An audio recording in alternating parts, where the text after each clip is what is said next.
of Management Studies, IGNOU presents an audiobook on the course MMPC-001 Management Functions and Organizational Processes for MBA program. Presenting Block 2 Managerial Processes 1 Unit-4 Planning Part-2.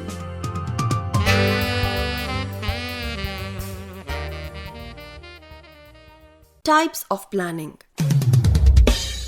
Based on the organizational objectives and goals, the planning can broadly be classified into three main categories. These are strategic planning, tactical planning, and operational planning. The organization works in an uncertain business environment. Thus, it is susceptible to various threats as well as opportunities from the environment. When an organization analyzes possible threats and competitive opportunities within the environment and evaluates its strengths and weaknesses to position itself to take the advantage of the environment or survive the adverse the organization plans strategically. Strategic planning involves long-term commitment, often for 5 or more years. This planning is complex as it includes the entire organization and formulation of objectives. Generally, strategically planning is done in the view of organizational vision and mission. Since it is long-term and highly technical, therefore top management is involved in it. On the other hand, tactical planning of less long-term in nature, usually for 1 to 3 years, and it is about developing means and mechanism to be adopted for the implementation of strategic plans. In simple words, tactical planning is how to implement strategic plans. This planning is about implementation. Therefore, middle-level managers are involved in such planning process.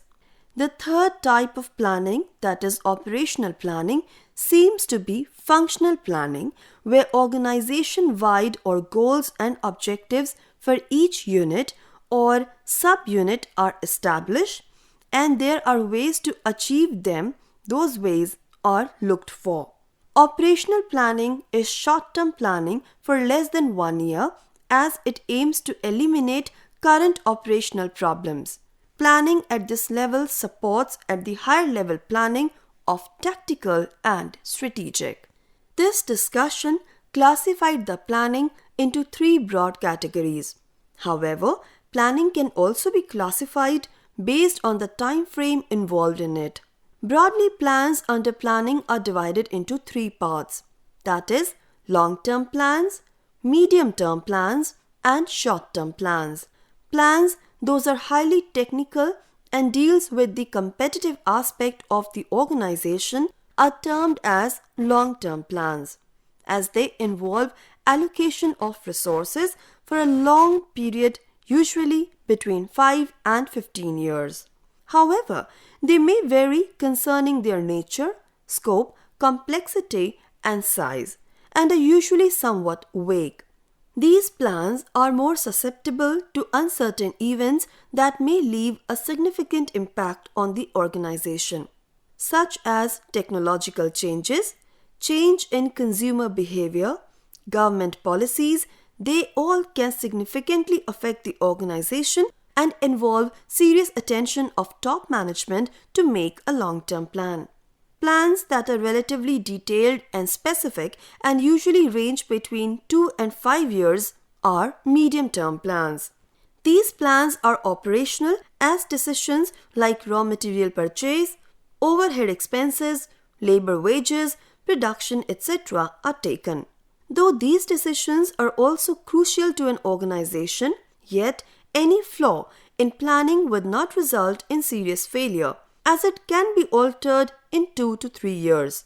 Similarly, in short-term plans for about a year or so, they are more specific and deals with day-to-day operation such as inventory management, employees training, etc. Plans can be classified based on the nature and scope of plans. Based on their nature and scope of plans, plans can be standing and of repeated nature that is used repeatedly. In such plans, objectives, policies, procedures, rules and strategies are developed. These plans serve as guidelines to carry out business activities. When an organization has a single-use plan, it usually establishes programs and budgets. Types of plans. As the plans are all-pervasive, they are made at every level of organization with different purposes and perspectives. Accordingly, they may take various shapes and stand differently in the hierarchy of importance.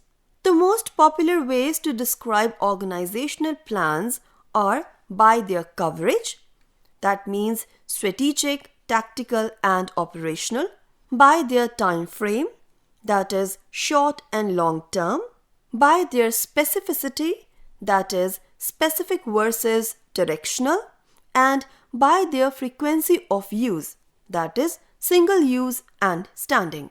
You must note that these planning classifications are not independent. For instance, short and long-term plans are closely related to strategic and operational ones, and single-use plans typically are strategic, long-term and directional. Now, strategic, tactical and operational plans in detail. Strategic plans. Strategic plans are designed to meet the broad objectives of the organization, to implement the mission that provides the unique reason for organization's existence. They are set at the top managerial level and are meant to guide the whole organization. An organization's strategic plan is the starting point for planning. The aim of strategic planning is to help a company select and organize its businesses in a way that would keep the company healthy in spite of unexpected upsets occurring in any of its specific businesses or product lines. For example, in order to deal with uncertainties of raw material availability, a company's strategic plan may purport to acquire its own facilities for generating raw material. Strategic plan serves as a guide to the development of sound sub-plans to accomplish the organizational objectives. Next is tactical plan. Top-level managers set the strategies that an organization should focus to achieve organizational goals.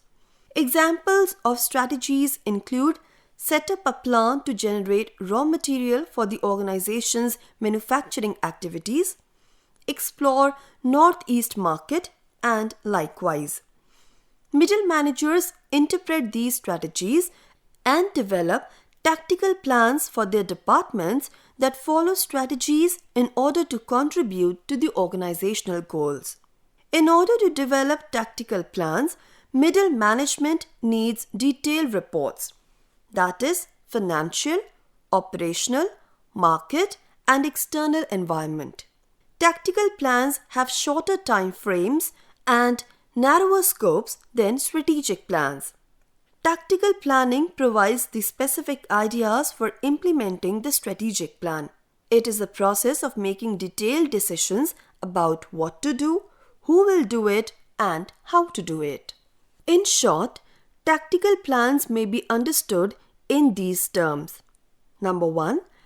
Tactical planning deals primarily with the implementation phase of the planning process. Number 2. Tactical planning turns strategy into reality. Number 3. Tactical planning usually has a 1 to 2 year time horizon. And number 4. Tactical planning is usually tightly integrated with the annual budget process. Operational plans.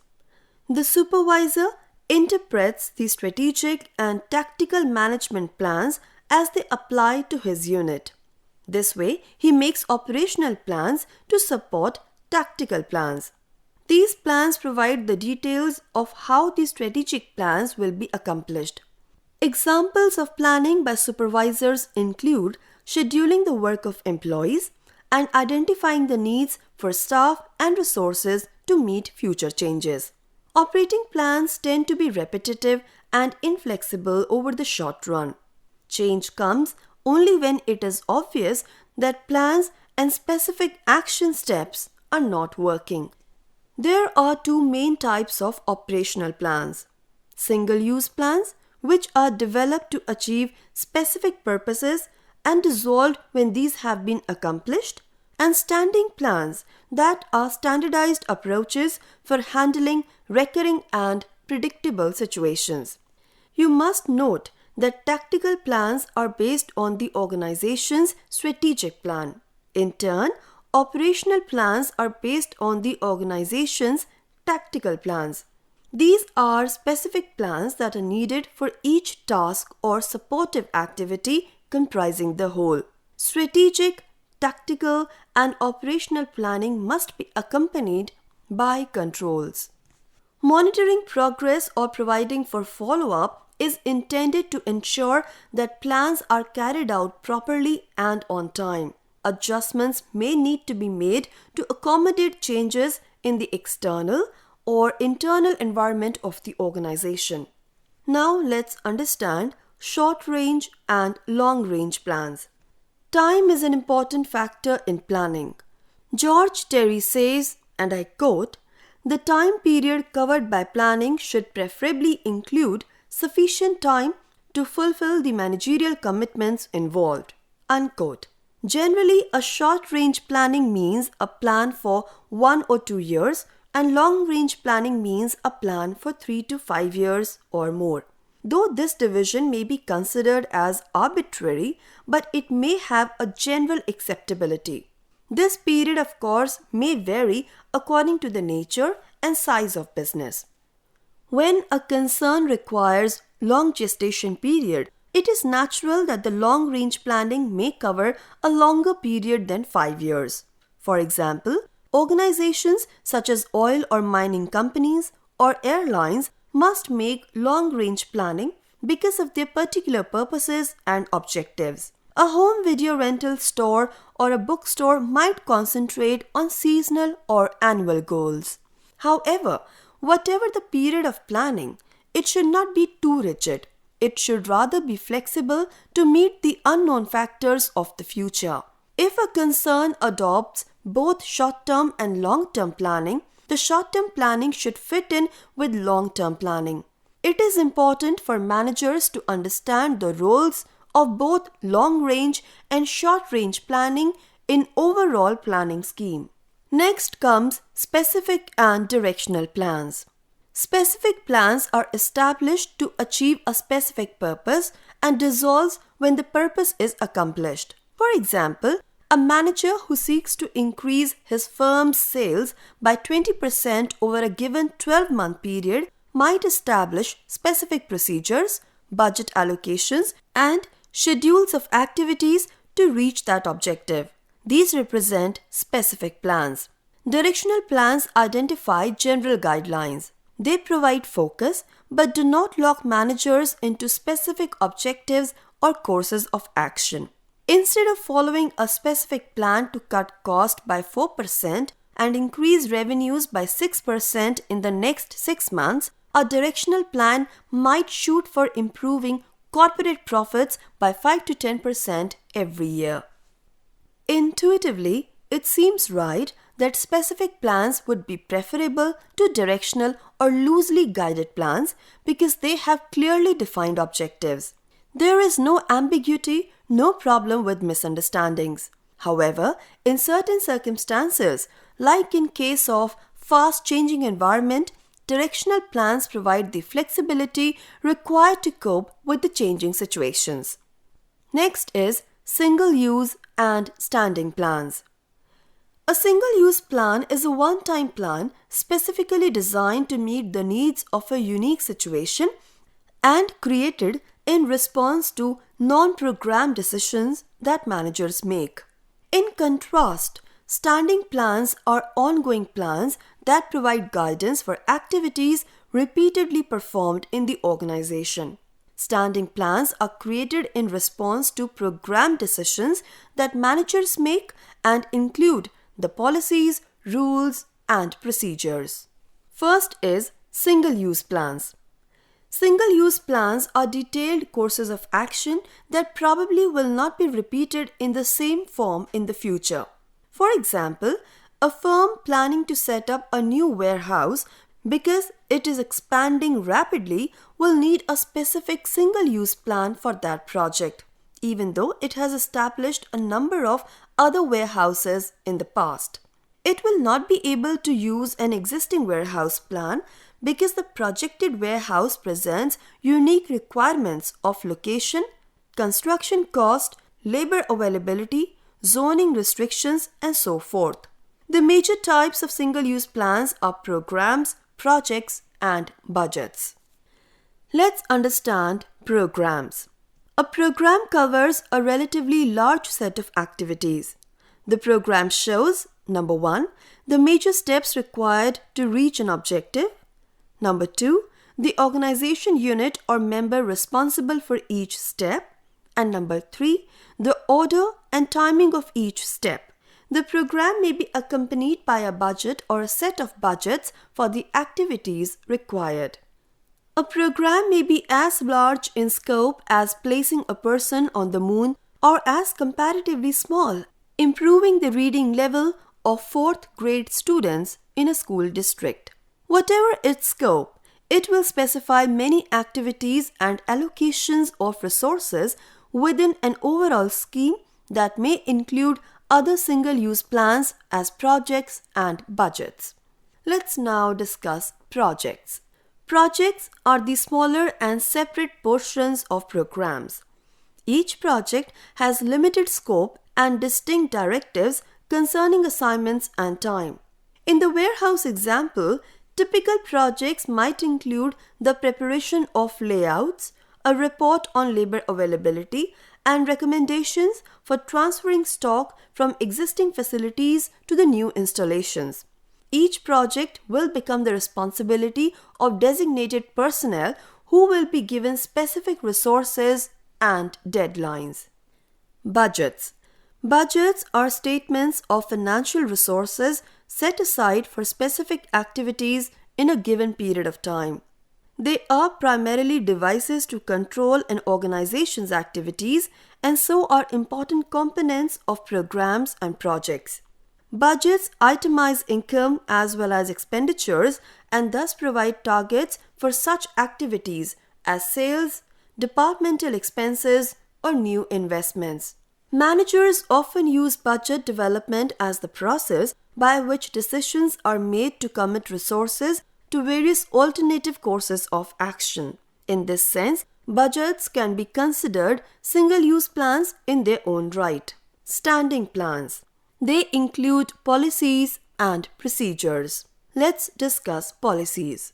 A policy is a general statement designed to guide employees' actions in recurring situations. It establishes broad limits, provides direction, but permits some initiative and discretion on the part of the supervisor. Thus, policies are guidelines. Some policies deal with very important matters like those requiring strict sanitary conditions where food or drugs are produced or packaged.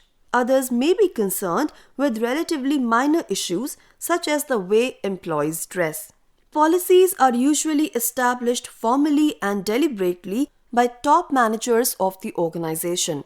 Policies may also emerge informally and at lower levels in the organization from a seemingly consistent set of decisions on the same subject made over a period of time. For example, if office space is repeatedly assigned on the basis of seniority, that may become organization policy.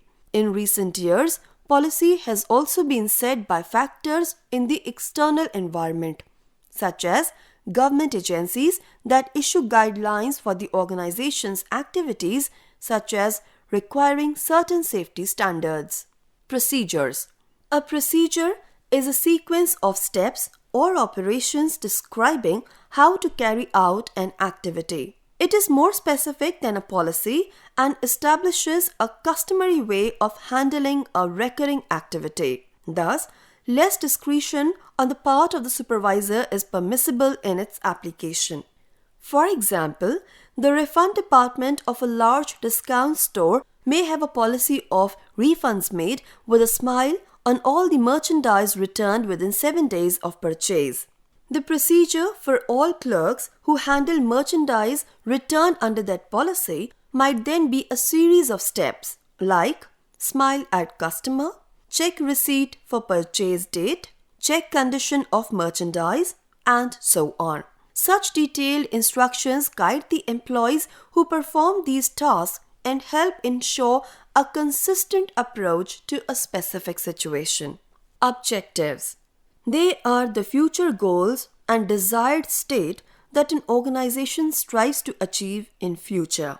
Objectives are roadmap or direction path that keeps an organization attentive and focused towards its goals and helps in dodging obstacles. Peter Drucker says that an organization mostly has objectives related to market share, innovation, productivity, profitability, physical and financial resources, performance and development, etc. Charles Perrow classified objectives into 5 categories, namely societal objectives, that is, cultural values, production of goods and services, output objectives, system objectives, product objectives, and derived objectives, that is, community development.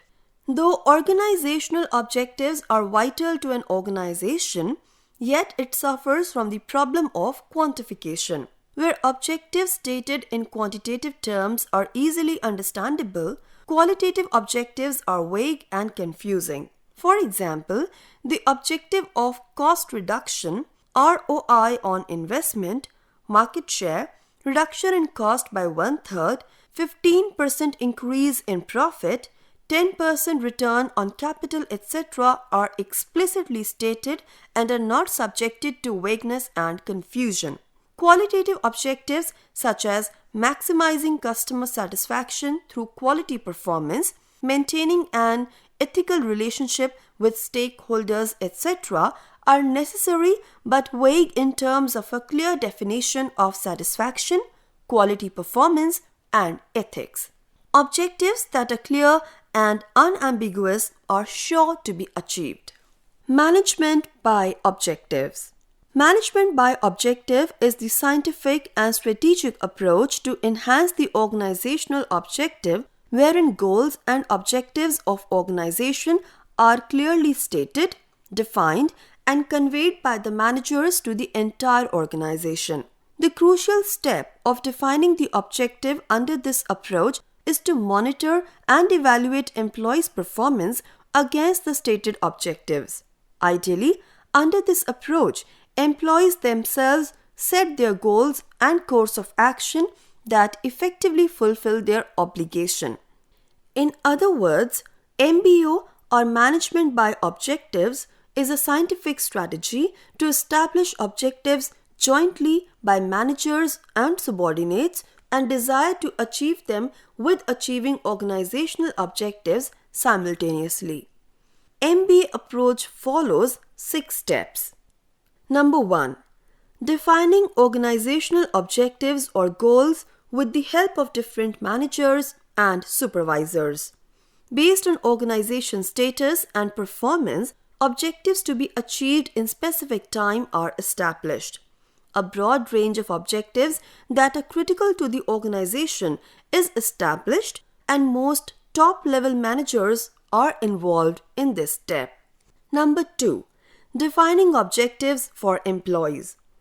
After establishing the general broad organizational objectives, plans and procedures, managers or superiors who discuss and work with their subordinates to establish their objectives. This step is crucial enough as the personal objectives of employees motivate them to work towards organizational objectives.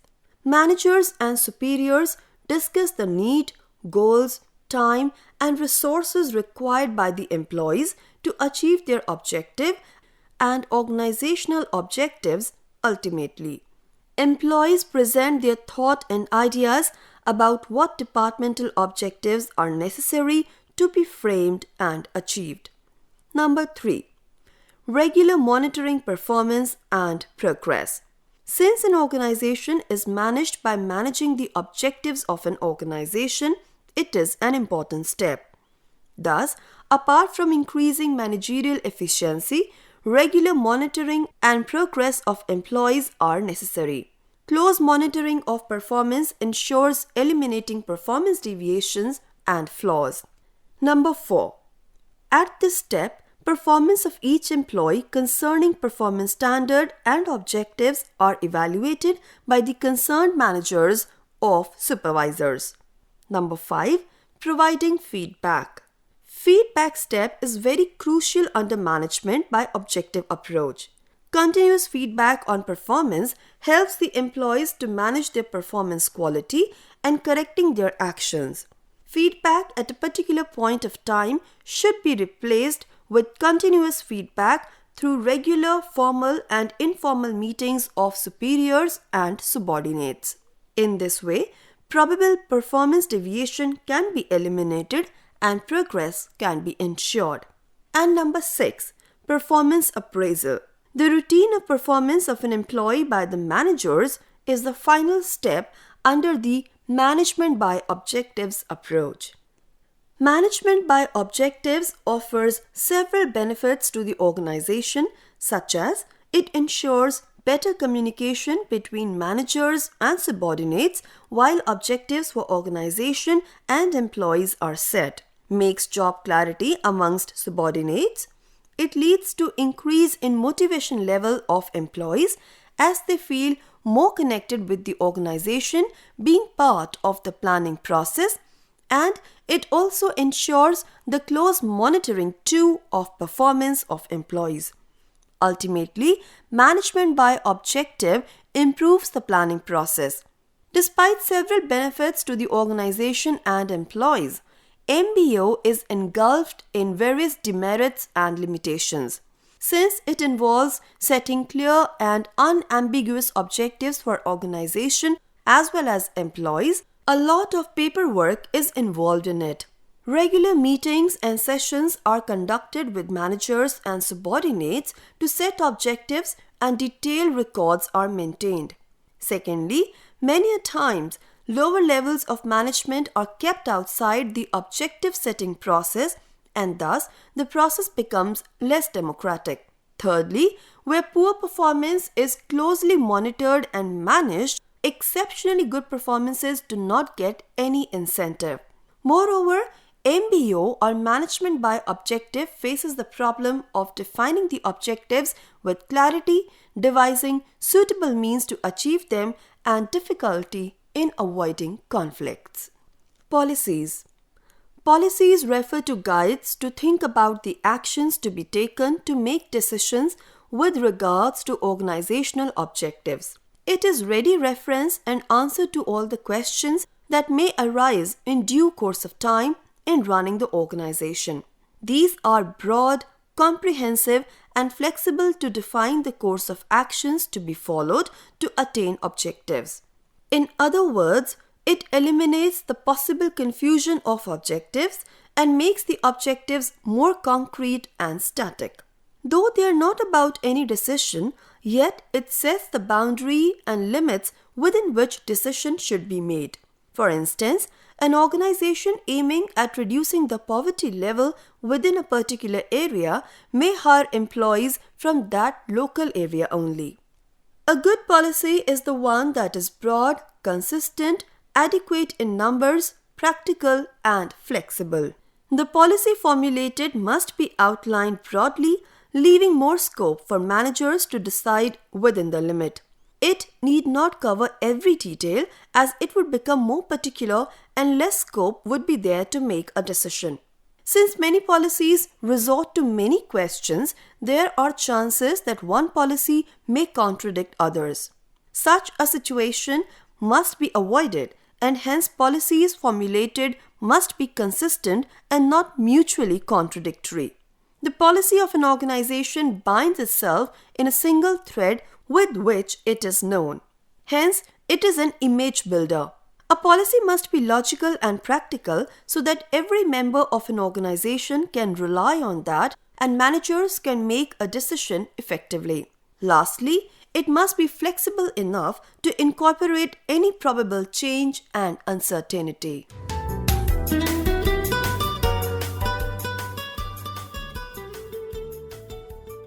Procedures. A good objective and good policy may not lead to the desired result until a clear way and means to achieve them are not established. An organization that does not ponder upon the procedure to be followed for accomplishing its objectives and policies to be implemented is certain to flounder. Questions like what, when, and by whom a task would be performed. An effective procedure ensures easy to control, standardization, consistency, coordination, and communication. Rules.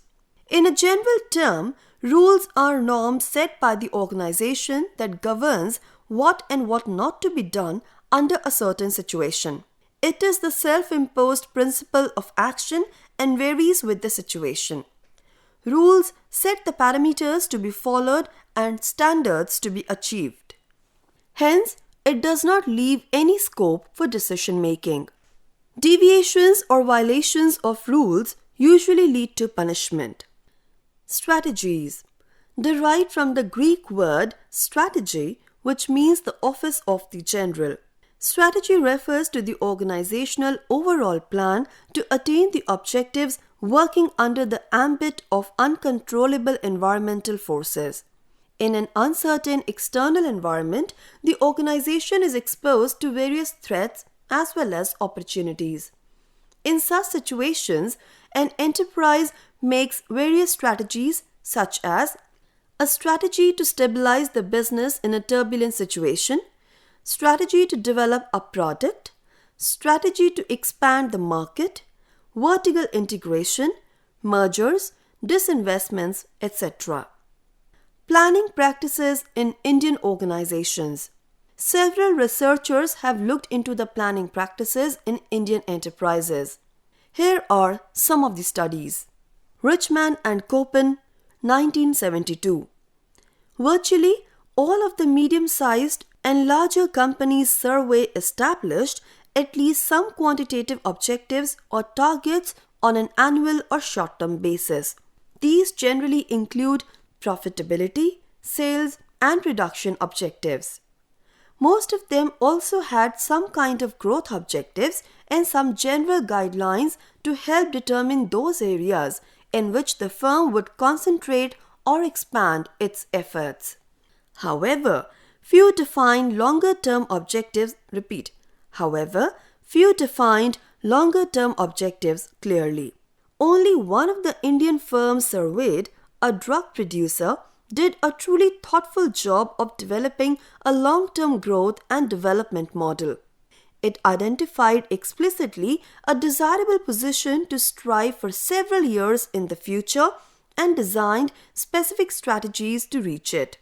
This firm established specific 3- and 5-year goals for market share and profitability. In general, planning processes and plans at firms studied in India focused on the short run and in particular on short-term projections of monthly, weekly, and daily operating data. Planning documents consisted mostly of sales forecast and some kind of operating budgets. However, these were prepared more for control purposes than for future planning. The only planning activity found in most of the major firms was the translation of a sales forecast into requirements of imported raw materials and the ordering and stockpiling of these items. In a few cases, there were accurate forecasts of capital requirements or productive capacities made. Bhatia, 1981.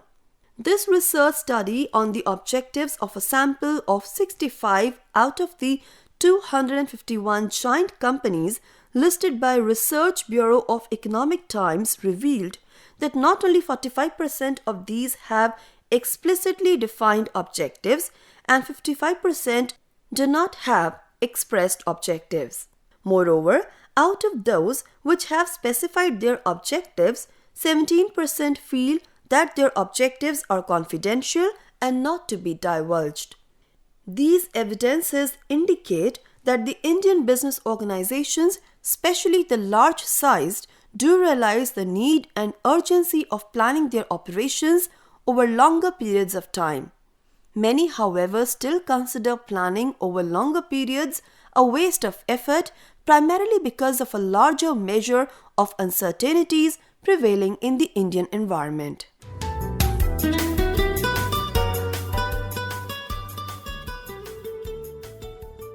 Summary of the unit. Planning is the crucial first and foremost function of management. It is the function that lays down foundation stone for other managerial functions such as organizing, staffing, directing, and controlling. With a view to meet future uncertain event, it is also about retrospection and enhancing the planning, eliminating the flaws committed in previous plans. Planning being cognitive, continuous, and future-driven process, it is engrossed with various merits and limitations as well. Planning is not simple and easy to perform function. Rather, it is a cognitive and comprehensive function that requires various chronological steps to be followed. Be it objectives, procedures, rules, strategies, and policies, an organization needs to define its planning function accordingly in order to make an organization successful.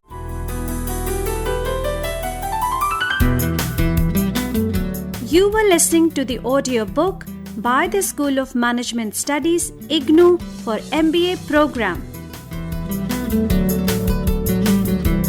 Course code MMPC-001, Management Functions and Organizational Processes.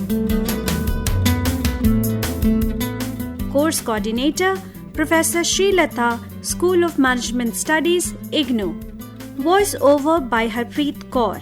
Edited by Tarannum Jahan. Program assisted by Jagbandhu Jana. Program produced by Manoj Kumar Singh. This program was brought to you by Electronic Media Production Center of Indira Gandhi National Open University.